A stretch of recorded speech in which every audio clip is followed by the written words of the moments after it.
चिवचिव चिमणी काय ग चिव, वेळ झाली अभ्यासाची, चला हातात वही घेऊ। विद्यार्थी मित्रांनो, तुम्हाला माहितच आहे की वेगवेगळ्या खेळांमध्ये खूप खेळाडूंनी आपले नाव लौकिक केलेले आहे। कितीही अडचणी आल्या तरी सुद्धा त्या अडचणींना मात देऊन हे खेळाडू पुढे गेलेले आहेत आणि विविध पुरस्कारही मिळविले आहेत। त्यातल्या एका खेळाडूची मी तुम्हाला छोटीशी गोष्ट सांगणार आहे आणि ते खेळाडू म्हणजे सचिन तेंडुलकर। सचिन तेंडुलकर हे कोण आहेत तुम्हाला सगळ्यांना माहिती आहे। सचिन तेंडुलकर एक उत्तम क्रिकेटपटू होते, जे की वयाच्या 12व्या वर्षी त्यांनी क्रिकेट हा खेळ खेळायला सुरुवात केली।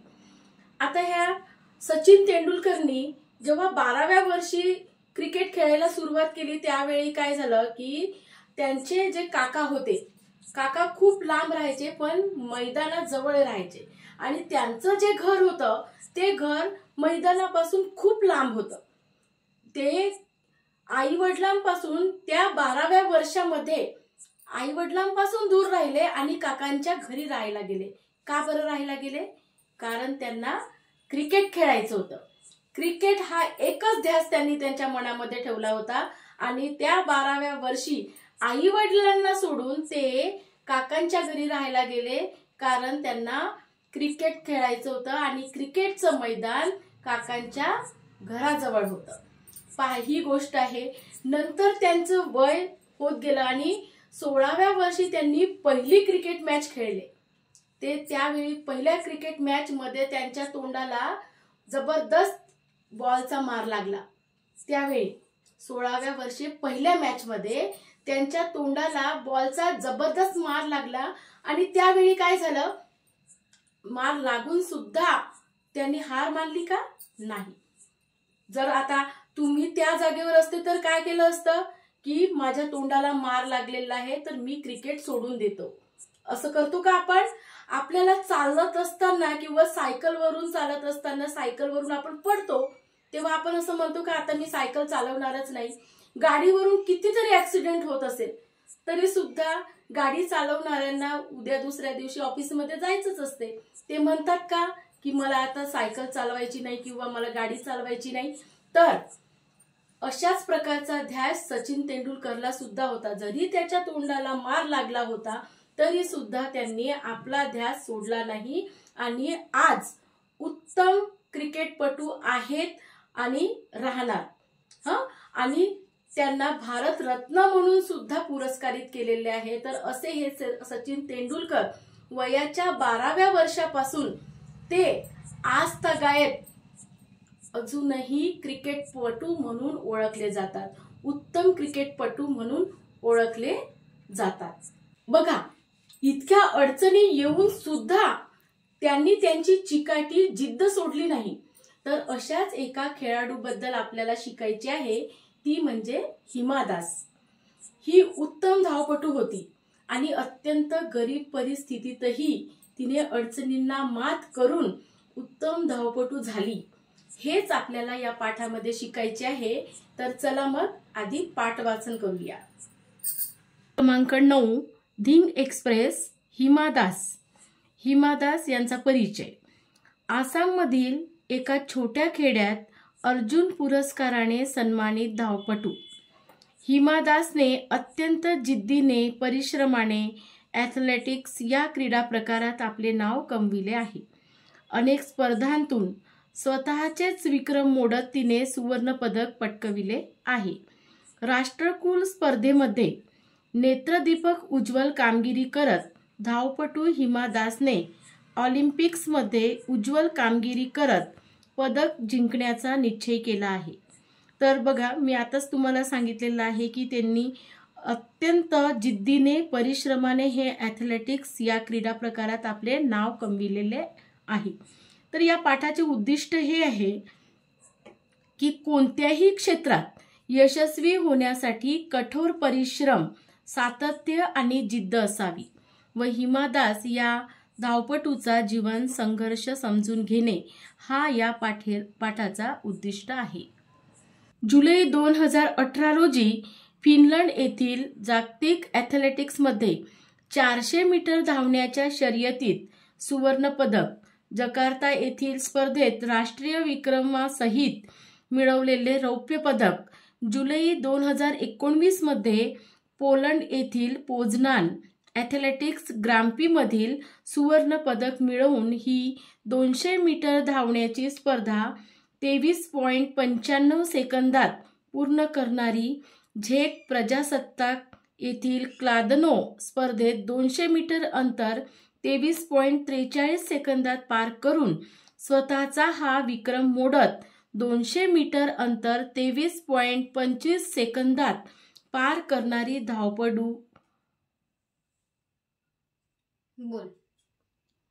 धावपटू उडनपरी सुवर्णकन्या धिंग एक्सप्रेस या नावाने स्वतःची ओळख निर्माण करणारी आघाडीची धावपटू हिमा दास.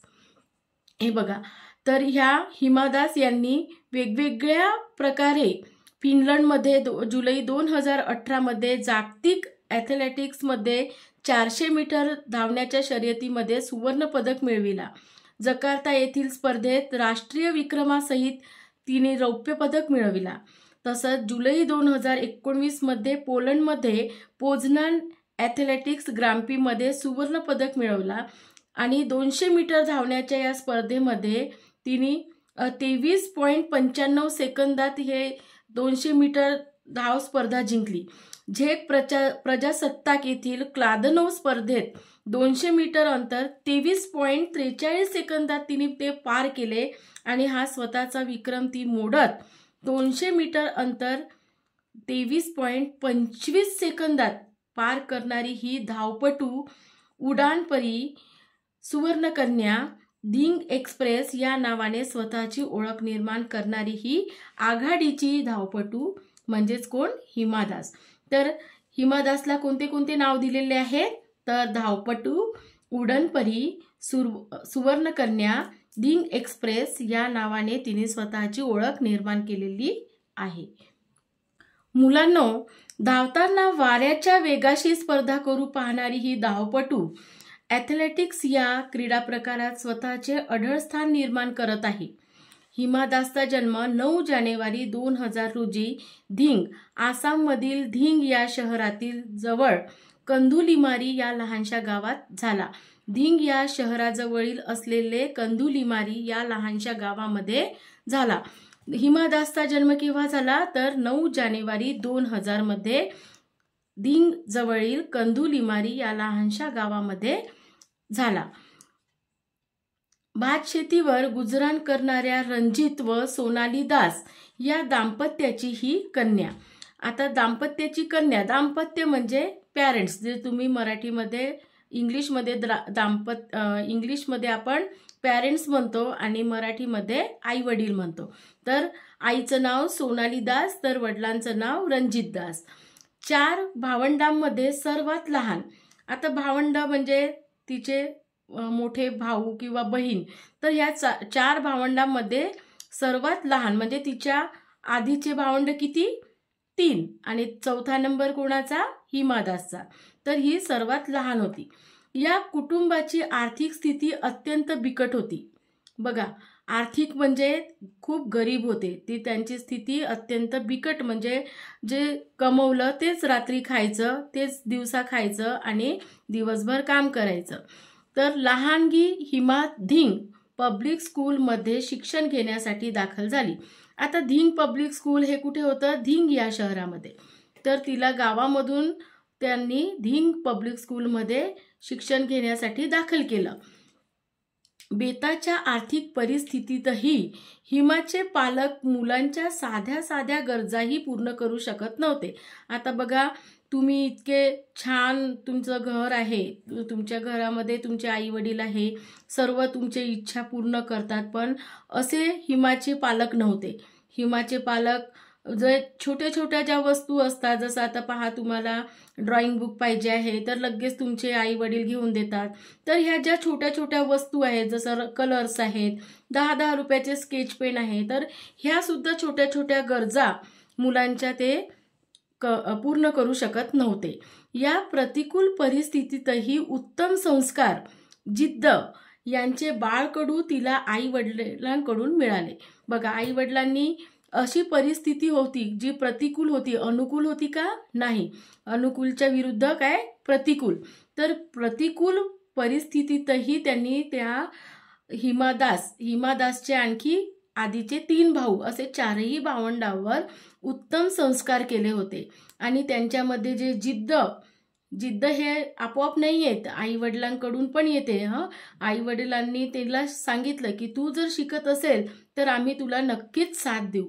तर जिद्द यांचे बाळकडू तिला आई वडिलांकडून मिळाले. तर बाळकडू म्हणजे काय? लहानपणापासून तिला जिद्द देणे म्हणजे ते संस्कार देणे हे आई वडिलांकडूनच मिळाले होते. तुला जे क्षेत्र आवडेल त्या क्षेत्रात तू 100% योगदान दे व यश मिळव असा विश्वास व पाठिंबा त्यांनी त्यांच्या मुलांना दिला होता. कळलं का? तर त्यांनी काय सांगितलं होतं की तुला जे क्षेत्र आवडेल, तुला ज्या क्षेत्रात जायचं असेल, तर बरेचसे विद्यार्थी असतात का त्यांना वेगवेगळ्या क्षेत्रात जायचं असते. तर कोणाला इंजिनियर बनायचं असते, पण आई वडील म्हणतात की नाही, तू इंजिनियर न बनता डॉक्टर बन. तर डॉक्टर हा विषय त्याला आवडतच नसेल तर लादल्यासारखं होईल की नाही.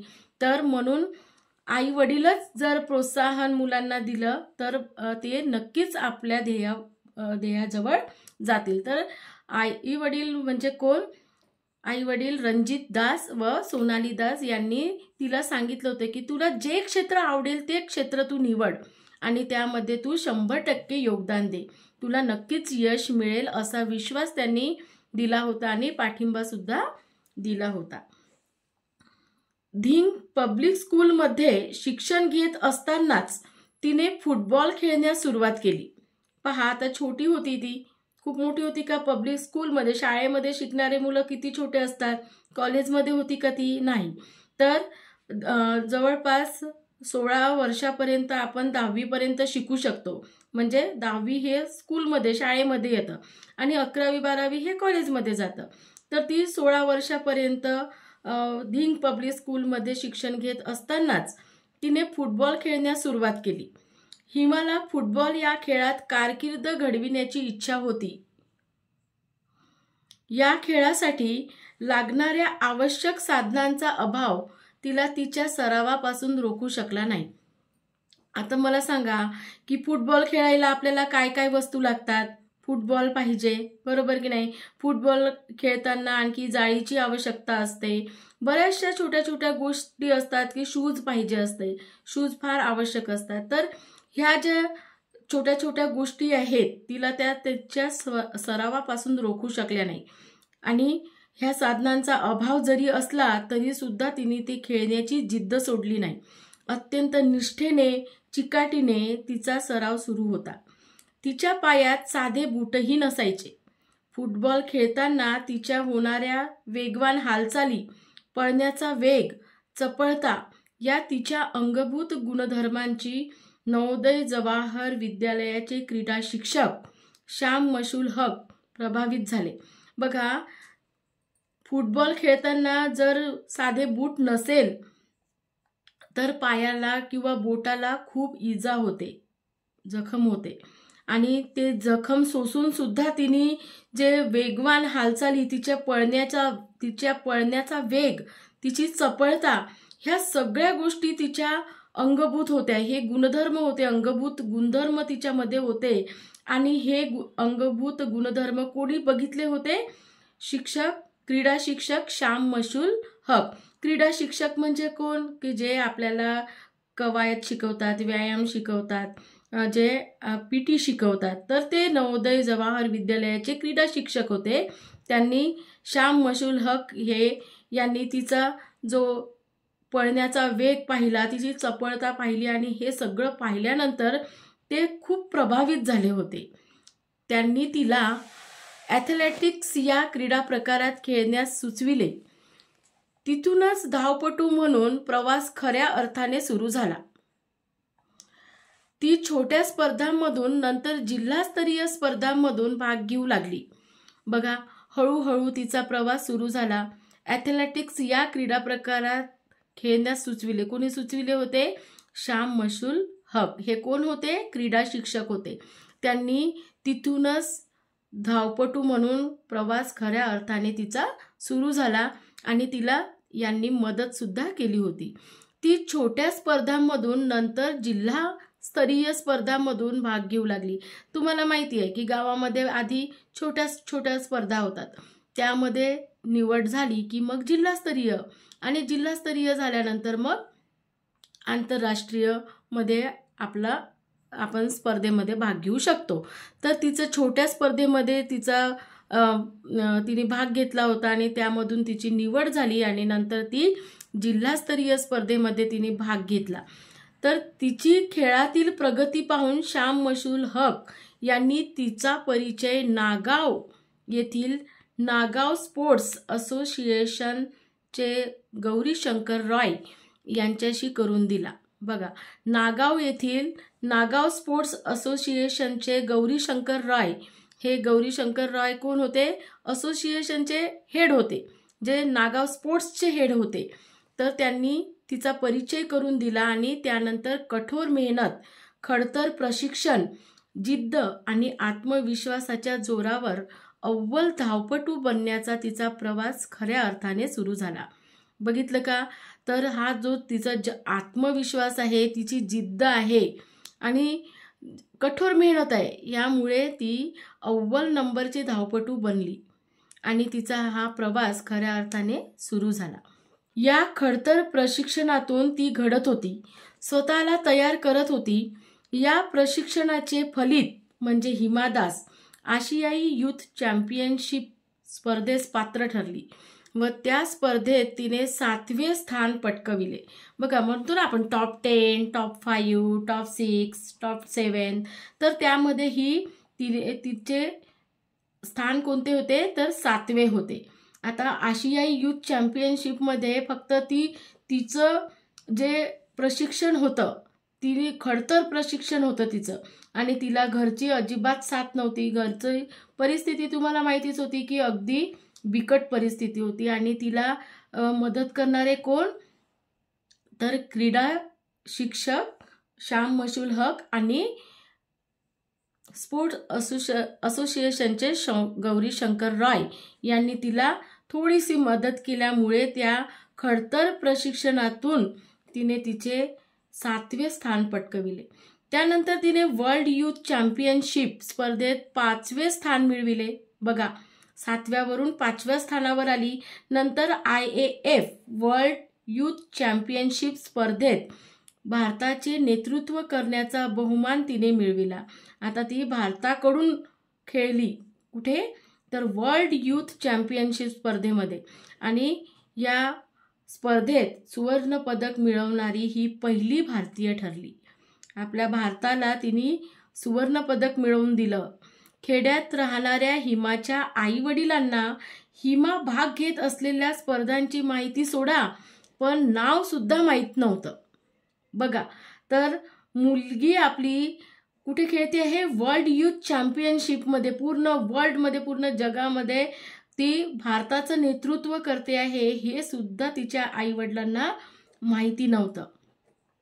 पण राष्ट्रकुल स्पर्धेत धावणाऱ्या आपल्या मुलीला दूरदर्शनवर पाहताना त्यांना प्रचंड आनंद झाला. बघा, किती आनंद झाला असेल ज्यावेळी दूरदर्शनवर राष्ट्रकुल स्पर्धेत ही धावणारी ही मुलगी, त्यांनी तिला पाहिलं आणि खूप प्रचंड आनंद झाला.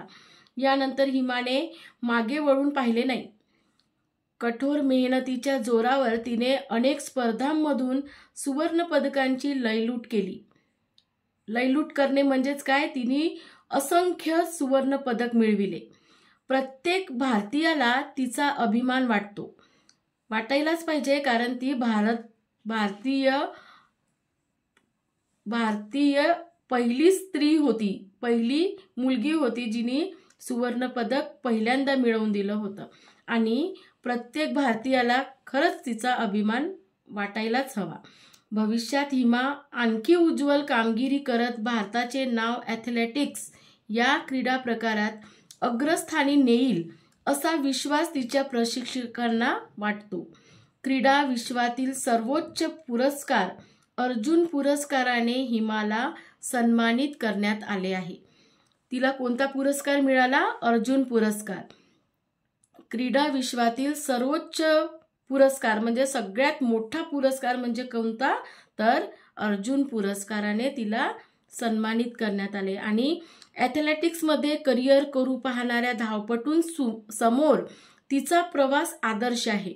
बरोबर आहे की नाही? ॲथलेटिक्समध्ये ज्यांना स्पोर्ट्समध्ये जास्तीत जास्त आवड आहे त्यांनी स्वतःचं करिअर करावं, मागे राहू नये आणि ते फक्त स्वप्न पाहू नये, तर ह्या अशा प्रकारे करिअर करू पाहणाऱ्या धावपटूंसमोर हिचा म्हणजेच हिमा दासचा आदर्श ठेवावा. अनेकांसाठी ती प्रेरणास्थान बनलेली आहे. धिंग एक्सप्रेस हे नाव सर्वार्थाने सार्थ करणारी हिमा दास म्हणजे प्रतिकूल परिस्थितीच्या अंधकारावर मात करत स्वतःचं अस्तित्व सिद्ध करणारी लखलखती विद्युल्लताच जणू. ही हिमा दास कोण आहे? तर तिच्यासाठी वेगवेगळे नावं दिलेलं आहे. त्यातलं सर्वात महत्त्वाचं नाव म्हणजे धिंग एक्सप्रेस. धिंग एक्सप्रेस म्हणजे काय? तर एक्सप्रेस नावाची रेल्वे आहे जी की थांबत नाही. एकदा चालू झाली की कोणतेही खेडा आलं तर तिथे थांबत नाही. फक्त 2 किंवा 3 असे स्टेशन असतात, त्याच ठिकाणी ती थांबते. म्हणून धावपटू असल्यामुळे ती काय होती की कुठेच थांबत नव्हती. जी धावायला सुरुवात करायची तर तिचं जोपर्यंत स्थान येत नव्हतं तोपर्यंत ती थांबायची नाही. म्हणून तिला धिंग एक्सप्रेस हे नाव सर्वार्थाने तिने सार्थ केलं. आणि हिमा दास म्हणजेच प्रतिकूल परिस्थितीच्या अंधकारावर. आता तुम्हाला माहिती आहे तिची परिस्थिती अनुकूल होती का? नाही. तर ती प्रतिकूल परिस्थितीवर तिने मात केला आणि तिचं स्वतःचं अस्तित्व सिद्ध करून विद्युल्लता म्हणजे वीज, लखलखती वीज जणू तिने स्वतःचं अस्तित्व निर्माण केलं. हिमा दासची सुवर्ण कारकीर्द. आता सुवर्ण कारकीर्द म्हणजे तिने जे सुवर्ण पदक मिळविले ते त्यांनी पॉइंट्स दिलेले आहेत. जकार्ता येथे 2018 मध्ये झालेल्या आशियाई 400 मीटर स्पर्धेत सुवर्ण पदक, 400 मीटर स्पर्धेत सुवर्ण पदक मिळविलेलं आहे. केव्हा? जकार्ता येथे 2018 मध्ये. जकार्ता येथे 2018 मध्ये झालेल्या 400 मीटर आशियाई मिश्र स्पर्धेत सुवर्ण पदक मिळविलं आहे. तसेच वर्ल्ड U20 चॅम्पियनशिप स्पर्धेमध्ये सुद्धा तिने सुवर्ण पदक मिळविलेला आहे. तर अशा प्रकारे हिमा दास धिंग एक्सप्रेस ह्या नावाचं सार्थक करणारी ही हिमा दास जणू कोण आहे? विद्युल्लताच आहे. तर असा हा पाठ आहे. या पाठावरून तुम्हाला लक्षात आलेलं असेल की जी आपल्यामध्ये सुद्धा जिद्द चिकाटी आहे आणि ती चिकाटी तुम्ही तुमच्यामध्ये सुद्धा दाखवावी आणि नवीन काहीतरी करून बघावं. अशा प्रकारे या पाठामध्ये हिमा दास यांची जन्मकथा व तिच्या प्रगतीचा प्रवास आपण शिकलो. तुम्हाला हा व्हिडिओ कसा वाटला त्याबद्दल कमेंट्स करा. या व्हिडिओला लाईक करा आणि सबस्क्राईब करा. हा व्हिडिओ नक्कीच तुम्हाला उपयोगात येईल. धन्यवाद.